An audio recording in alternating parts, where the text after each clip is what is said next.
आणि आता पाहूयात 25 मिनिटं 50 बातम्या। पुणे जिल्ह्यामध्ये बनावट बियाणं, खतं आणि बनावट कीटकनाशकांची विक्री करणाऱ्या कृषी केंद्रांवरती कारवाई करण्यात आली आहे। कृषी विभागाच्या भरारी पथकानं 7 कृषी केंद्रांचे परवाने निलंबित केलेत। यामध्ये दौंडमधले 4, पुरंदरमधले 2 आणि जुन्नरमधल्या एका केंद्राचा समावेश आहे। हिंगोलीमध्ये 5 कृषी केंद्रांवरती कारवाई करण्यात आली। कृषी केंद्रांचे परवाने तात्पुरते रद्द करण्यात आले। बियाणं, खतं खरेदीची सध्या लगबग सुरू आहे। विक्रेत्यांकडून नियमांचं उल्लंघन केलं जात असल्याचं निदर्शनास आल्यानंतर कृषी विभागानं ही कारवाई केली। राज्यभरातील शेतकरी पेरणीयोग्य पावसाच्या प्रतीक्षेत आहेत। परभणी जिल्ह्यात सरासरी 18.5 मिलीमीटर तर हिंगोली जिल्ह्यामध्ये सरासरी 14.7 मिलीमीटर पाऊस झालाय। त्यामुळे यंदाही सोयाबीन, तूर, मूग, उडीद, ज्वारी, बाजरी या खरीप पिकांची पेरणी लांबणीवरती पडली आहे। वाऱ्याचा वेग मंदावल्यामुळे रत्नागिरीतील खरीप हंगामाचं वेळापत्रक बिघडलंय। भाताच्या केवळ 15% पेरण्या पूर्ण झाल्या असून तांदूळ उत्पादक शेतकरी पावसाच्या प्रतीक्षेत आहेत। केंद्र सरकारचे भारतीय अन्न महामंडळाला राज्य सरकारांना तांदूळ आणि गहू विक्री बंद करण्याचे निर्देश दिलेत। तांदूळ आणि गव्हाच्या वाढत्या किमतीच्या पार्श्वभूमीवर केंद्रानं हे पाऊल उचललंय।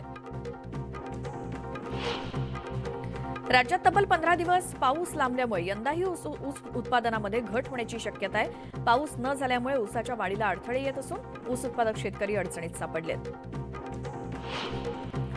वर्ध्यात तापमानाचा पारा 41.9 अंशांवरती पोहोचलाय। उष्णतेमुळे उकडा कायम असून नागरिक पावसाच्या प्रतीक्षेत आहेत। पावसामुळे पेरणीची कामं सुद्धा खोळंबली आहेत।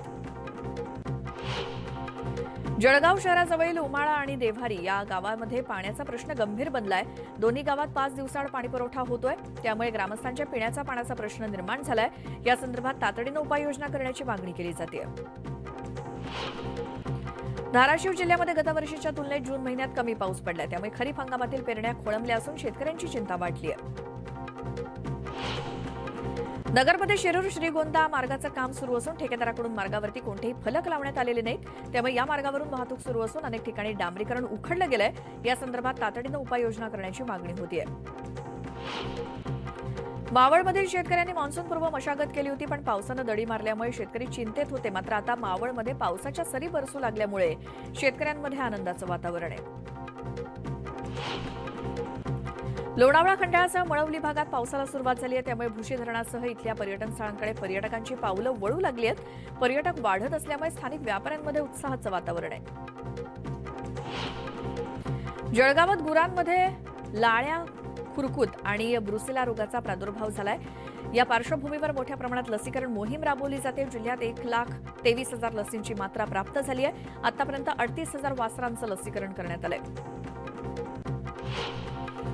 नितीन गडकरींच्या मागणीनंतर आषाढी निमित्तानं विदर्भातून 3 विशेष रेल्वे पंढरपूरला सोडल्या जाणार आहेत। त्यामुळे विदर्भातील लाखो भाविकांना मोठा दिलासा मिळाला आहे। नागपूर, अमरावती आणि खामगावहून या विशेष रेल्वे सुटतील। ई शिवनेरीला पुणेकरांकडून भरभरून प्रतिसाद मिळालाय। मे महिन्यात ई शिवनेरीला 1 कोटींहून अधिक उत्पन्न मिळालं।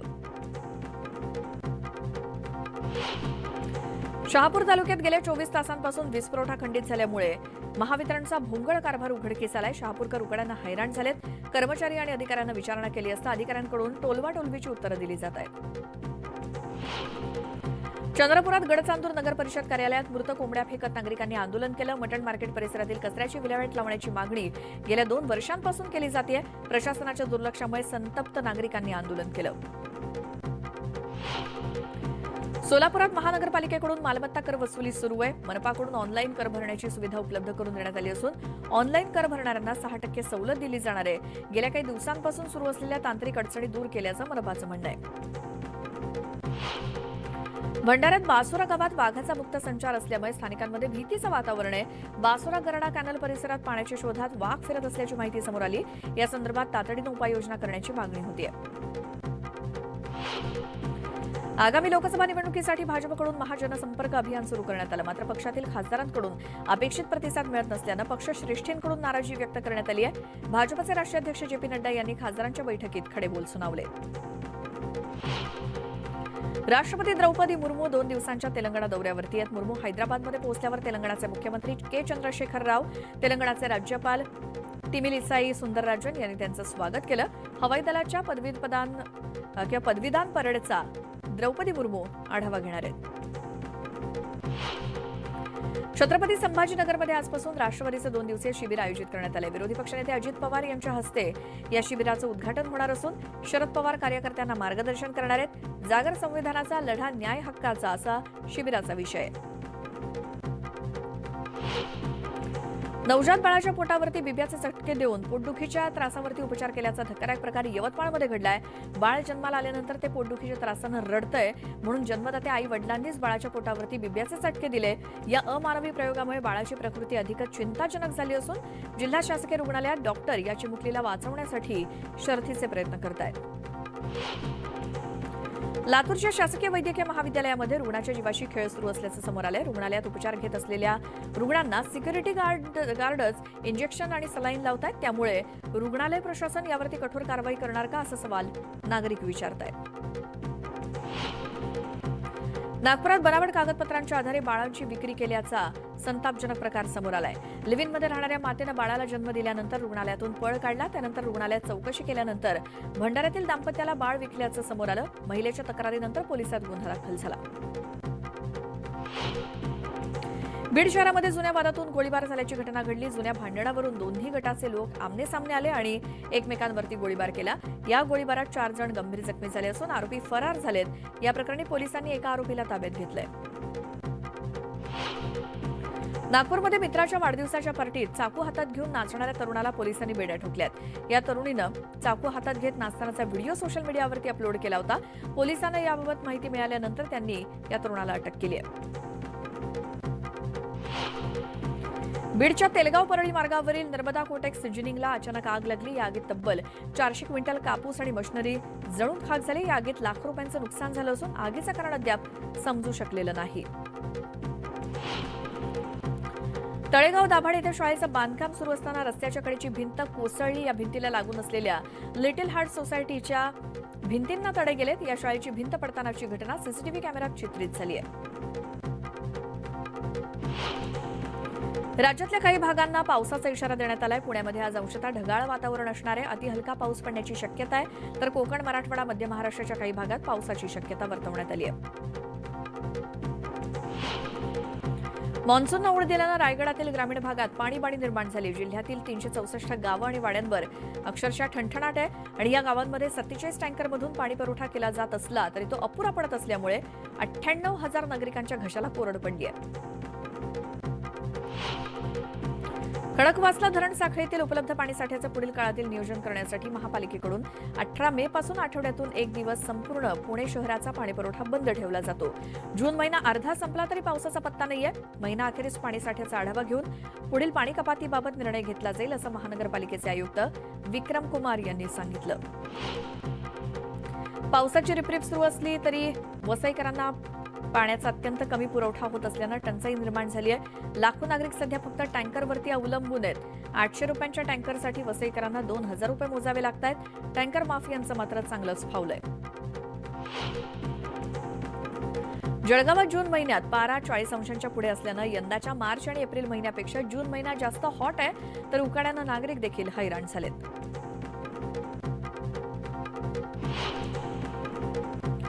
नागपूरच्या मानकापूर परिसरात बनावट कागदपत्रांच्या आधारे डॉक्टरनंच बाळाची विक्री केल्याचा धक्कादायक प्रकार समोर आलाय. लिव्ह इन रिलेशनशिपमध्ये राहणाऱ्या महिलेनं बाळाला जन्म दिल्यानंतर नर्सिंग होममध्येच ती त्याला ठेवून पळून गेली. त्यानंतर डॉक्टर आशिक रशीद बारडेनं बाळाची विक्री केल्याचं तपासात समोर आलंय. या प्रकरणी आरोपी डॉक्टरला अटक झाली आहे. विदर्भात मान्सूनचा वेग मंदावला असून उन्हाचा तडाखा पुन्हा वाढलाय. नागपूरचा विदर्भात पुढील 2 दिवस ऑरेंज अलर्ट जारी केलाय. विदर्भातील सर्व जिल्ह्यांचं तापमान 40च्या पार गेल्यामुळे नागरिक उकड्यानं हैराण झालेत. कोकणातल्या रिफायनरी विरोधकांची आज मुंबईत बैठक होणार आहे. यावेळी कोकणातल्या रिफायनरी विरोधी संघटनेसह राज्यभरातल्या विविध संघटना यावेळी सहभागी असणार आहेत.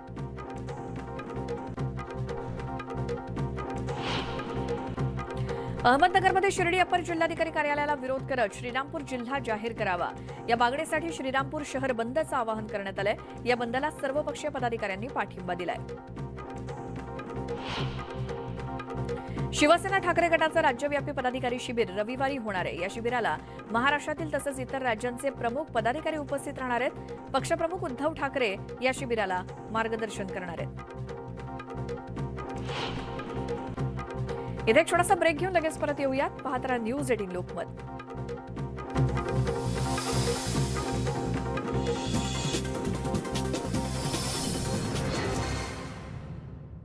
नालेसफाई न झाल्यानं त्यांनी अधिकाऱ्यांना खडेबोल सुनावले. तर ही नालेसफाई नाही तर पालिकेच्या तिजोरीची सफाई सुरू असल्याची टीका त्यांनी केली. जेएनपीटी नावाशेवा पोर्टवरून निर्यातदार मालाची निर्यात करतात, मात्र अनेक वेळेला त्यांना काही अडचणींचा सामना करावा लागतो. त्यांच्या अडचणी सोडवण्यासाठी सीमाशुल्क विभागानं पुढाकार घेत नीव या पोर्टलचं अनावरण केलं. या पोर्टलच्या माध्यमातून निर्यातदार आपापल्या अडचणी प्रशासनासमोर मांडून त्याचं निराकरण करून घेऊ शकतात. खारघर भागात भरधाव ट्रकनं उभ्या असलेल्या एका टेम्पोला जोरदार धडक दिली. या चालकाचा जागीच मृत्यू झाला असून ट्रक चालक फरार आहे. फरार आरोपीचा पोलीस शोध घेत आहेत. मोदी सरकारनं कोळी बांधवांसाठी केलेलं कार्य नागरिकांपर्यंत पोहोचवण्यात येणार आहे. या निमित्तानं मत्स्य व्यवसायाला चालना देण्यासाठी स्वतंत्र मत्स्य मंत्रालयाची स्थापना करून निधी उपलब्ध करून देण्यात आला. याद्वारे देशभरातील कोळी बांधवांना केंद्र सरकारनं मोठा दिलासा दिला.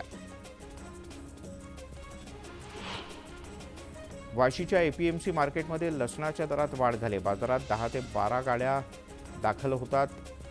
आधी लसूण उटी लसूण प्रति किलो 110 ते 140 रुपयांनी होता, तो आता 120 ते 150 रुपये किलो आहे. तर देशी लसूण 95 ते 100 रुपयांवरून आता 105 रुपयांपर्यंत वधारला आहे. ठाकरे गटाच्या महिला पदाधिकाऱ्यावर हल्ला करण्यात आला आहे. कळव्यामध्ये मनीषानगर परिसरात एका कार्यक्रमाचं आयोजन करण्यात आलं होतं. यावेळेला अयोध्या पोळ यांच्यावर शाईफेक करत त्यांना मारहाण करण्यात आली. हा ठाकरे गटाचा कार्यक्रम नसून सापळा रचून शाईफेक केल्याचा आरोप पोळ यांनी केला. या प्रकरणी पोलिसात तक्रार दाखल करण्यात आली आहे. मुंबईतल्या मालाडमध्ये शिवसेनेकडून जनसंपर्क अभियान राबवण्यात आलं. यावेळेला खासदार श्रीकांत शिंदे यांनी स्थानिकांशी थेट संवाद साधत त्यांच्या समस्या जाणून घेतल्या. यासोबतच राज्य सरकार नागरी प्रश्न लवकरात लवकर सोडवेल असं आश्वासन त्यांनी दिलं. आगामी लोकसभा निवडणुकीच्या पार्श्वभूमीवर काँग्रेसनं मोर्चे बांधणी सुरू केली. नुकत्याच झालेल्या आढावा बैठकीत 21 लोकसभा मतदारसंघात काँग्रेससाठी सकारात्मक वातावरण असल्याचं समोर आलं. या पार्श्वभूमीवर काँग्रेसकडून महाविकास आघाडीतील जागावाटपात किती जागा मिळवायच्या याबद्दलच्या विविध चर्चा अंतिम टप्प्यात आहेत. मुख्यमंत्री एकनाथ शिंदे आणि राष्ट्रवादी काँग्रेसचे आमदार अण्णा बनसोडे यांची भेट झाली. यावेळेला ही सदिच्छा भेट असल्याचं सांगत मुख्यमंत्र्यांनी आमदार बनसोडे यांच्यावर स्तुतिसुमनं उधळली. दोघांच्या भेटीमुळे राजकीय वर्तुळात चर्चांना मात्र उधाण आलं.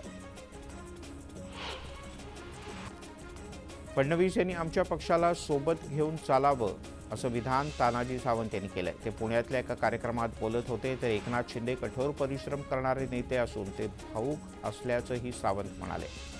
यावेळी उद्धव ठाकरे हलक्या कानाचे असल्याचंही त्यांनी नमूद केलं. शिवसेनेच्या 57व्या वर्धापन दिनाच्या निमित्तानं एक टीझर जारी करण्यात आला आहे. धर्मवीर आनंद दिघे साहेबांची शिकवण आणि हिंदू हृदय सम्राट बाळासाहेब ठाकरे यांच्या विचारांचा जागर होणार असल्याचं या टीझरमध्ये नमूद करण्यात आलं.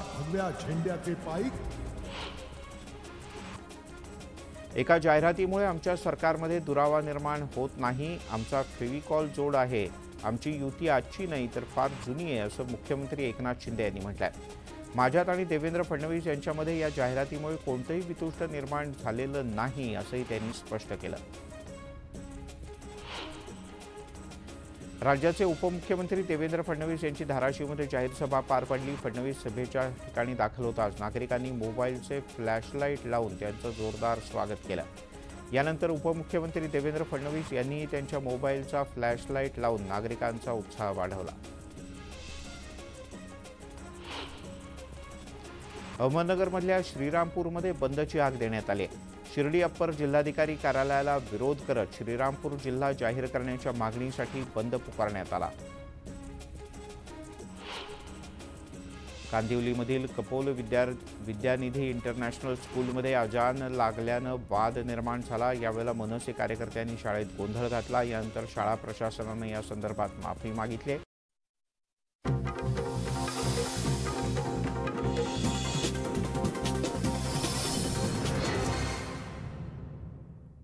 ब्रेकनंतर स्वागत. पुन्हा पाहूयात 25 मिनिटं 50 बातम्या. पंतप्रधान मोदींच्या यूएस दौऱ्याची जय्यत तयारी सुरू आहे. दोन्ही देशांमधील करारांच्या मसुद्यावरती काम सुरू आहे. इंडसेक्स परिषदेसह यूएसमध्ये विविध कार्यक्रमांचं आयोजन. तर 22 जूनला मोदी जो बायडेन यांची भेट घेणार आहेत. बिपरजॉय चक्रीवादळ राजस्थानमध्ये धडकलंय. वादळी वाऱ्याचा वेग मंदावला असून जोरदार पाऊस बरसतोय. चक्रीवादळामुळे मध्य प्रदेश आणि दिल्लीत सुद्धा जोरदार पाऊस आहे. ज्ञानवापी प्रकरणी देखरेख अर्जावरती आज सुनावणी होते. कनिष्ठ न्यायालयाच्या आदेशाला आव्हान देत पर्यवेक्षक हरिशंकर पांडेंनी वरच्या कोर्टात अर्ज दाखल केलाय. वाजूखाना इतर वस्तूंबाबत वादग्रस्त विधान केल्याचा आरोप करत दाखल केलेल्या निरीक्षण अर्जावरती सुनावणी होणार आहे. वेळ झाली आणखी एका छोट्याशा ब्रेकची. तुम्ही पाहत राहा न्यूज 18 लोकमत.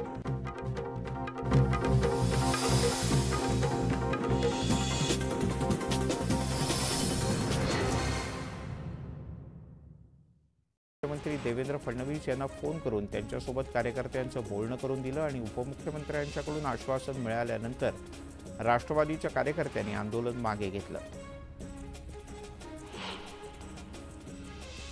वर्ध्यातील बोगस बियाणं कारखाना प्रकरणी पोलीस अधीक्षकांनी एसआयटी स्थापन केले. 15 सदस्य असलेल्या एसआयटीत 5 अधिकाऱ्यांचा समावेश असून हे पथक बोगस बियाणं कारखाना प्रकरणाचा सखोल तपास करणार आहे. कोल्हापुरातील सिंचन उपसा बंदी तात्पुरती रद्द करण्यात आल्यानं शेतकऱ्यांना मोठा दिलासा मिळाला. 20 जूनपर्यंत निर्णय लागू असणार आहे. यानंतर उपसा बंदी केली जाईल. शेतकऱ्यांची सिंचन विभागासोबत बैठक झाली, त्यात हा निर्णय घेण्यात आला. भुसावळ शहरामध्ये पाण्याची समस्या गंभीर झाली असून अनेक भागात टँकरनं पाणी पुरवठा करावा लागतोय. मात्र दुसरीकडे नाहटा चौक परिसरात असलेली पाण्याची टाकी ओव्हरफ्लो होऊन हजारो लिटर पाण्याची नासाडी होते. याकडे पालिका प्रशासन दुर्लक्ष करत असल्याचा आरोप नागरिकांनी केला. चाळीसगाव तालुक्यातील बिलाखेड इथे शेतामध्ये हायव्होल्टेज तारांच्या शॉर्ट सर्किटमुळे आग लागल्याची घटना घडली. या आगीमध्ये देवीदास पाटील या शेतकऱ्याचं लाखो रुपयाचं नुकसान झालंय. एका व्यक्तीनं दारूच्या नशेत स्वतःच्या कुटुंबियांना आणि नातेवाईकांना मारहाण केल्याची घटना जळगावच्या भुसावळमध्ये घडली आहे. या मारहाणीचा व्हिडिओ सोशल मीडियात व्हायरल झाला असून नेटकरी या घटनेमुळे संताप व्यक्त करतायत. जळगावमध्ये भारत मुक्ती मोर्चाच्या वतीनं धरणं आंदोलन करण्यात आलं. युनिटी ऑफ मूल निवासी या संघटनेच्या नावाखाली बामसेफ संघटनेचं रजिस्टर नंबर वापरून गैरप्रकार करण्याला अटक करावी, आरोपीला पाठीशी घालणाऱ्या पोलीस अधिकाऱ्यांना निलंबित करावा अशी मागणी करण्यात आली. बुलढाणा जिल्ह्यामध्ये शेतकऱ्यावर आपली जनावरं विकण्याची वेळ आली. जिल्ह्यात मोठ्या प्रमाणात चाऱ्याची टंचाई आहे, त्यामुळे जनावरांना चारा मिळणं अतिशय दुराप्रस्त झालं आहे. शेतकऱ्यांची जनावरं भुकेने व्याकुळ होतात, त्यामुळे त्यांना मातीमोल भावात विकावी लागतात. भुसावळमध्ये मुंबई नागपूर महामार्गावर कच्च्या तेलाची वाहतूक करणाऱ्या टँकरला अपघात झाला. फेकरी टोल नाक्याच्या जवळ हा अपघात झाला. यात कोणतीही जीवितहानी झाली नाही, मात्र हजारो लिटर तेल वाया गेलं. कल्याण डोंबिवली शहरातील नालेसफाईवरून भाजप आमदार गणपत गायकवाड यांनी मनपा अधिकाऱ्यांना धारेवर धरलं. 8 कोटींचं टेंडर काढून सुद्धा नालेसफाई न झाल्यानं त्यांनी अधिकाऱ्यांना खडेबोल सुनावले. तर ही नालेसफाई नाही तर पालिकेच्या तिजोरीची सफाई सुरू असल्याची टीका त्यांनी केली.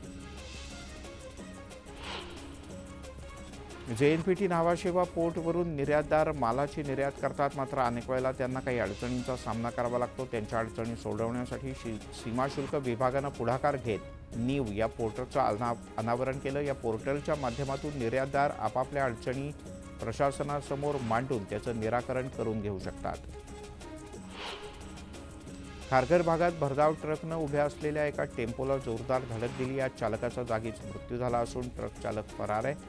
फरार आरोपीचा पोलीस शोध घेत आहेत. मोदी सरकारनं कोळी बांधवांसाठी केलेलं कार्य नागरिकांपर्यंत पोहोचवण्यात येणार आहे. या निमित्तानं मत्स्य व्यवसायाला चालना देण्यासाठी स्वतंत्र मत्स्य मंत्रालयाची स्थापना करून निधी उपलब्ध करून देण्यात आला. याद्वारे देशभरातील कोळी बांधवांना केंद्र सरकारनं मोठा दिलासा दिला आहे. वाशीच्या एपीएमसी मार्केटमध्ये लसणाच्या दरात वाढ झाली. बाजारात 10 ते 12 गाड्या दाखल होतात. आधी लसूण उटी लसूण प्रति किलो 110 ते 140 रुपयांनी होता, तो आता 120 ते 150 रुपये किलो आहे. तर देशी लसूण 95 ते 100 रुपयांवरून आता 105 रुपयांपर्यंत वधारला आहे. गटाच्या महिला पदाधिकाऱ्यावर हल्ला करण्यात आला आहे। कळव्यामध्ये मनीषानगर परिसरात एका कार्यक्रमाचं आयोजन करण्यात आलं होतं। यावेळेला अयोध्या पोळ यांच्यावर शाईफेक करत त्यांना मारहाण करण्यात आली। हा ठाकरे गटाचा कार्यक्रम नसून सापळा रचून शाईफेक केल्याचा आरोप पोळ यांनी केला। या प्रकरणी पोलिसात तक्रार दाखल करण्यात आली आहे। मुंबईतल्या मालाडमध्ये शिवसेनेकडून जनसंपर्क अभियान राबवण्यात आलं। यावेळेला खासदार श्रीकांत शिंदे यांनी स्थानिकांशी थेट संवाद साधत त्यांच्या समस्या जाणून घेतल्या। यासोबतच राज्य सरकार नागरी प्रश्न लवकरात लवकर सोडवेल असं आश्वासन त्यांनी दिलं। आगामी लोकसभा निवडणुकीच्या पार्श्वभूमीवर काँग्रेसनं मोर्चे बांधणी सुरू केली। नुकत्याच झालेल्या आढावा बैठकीत 21 लोकसभा मतदारसंघात काँग्रेससाठी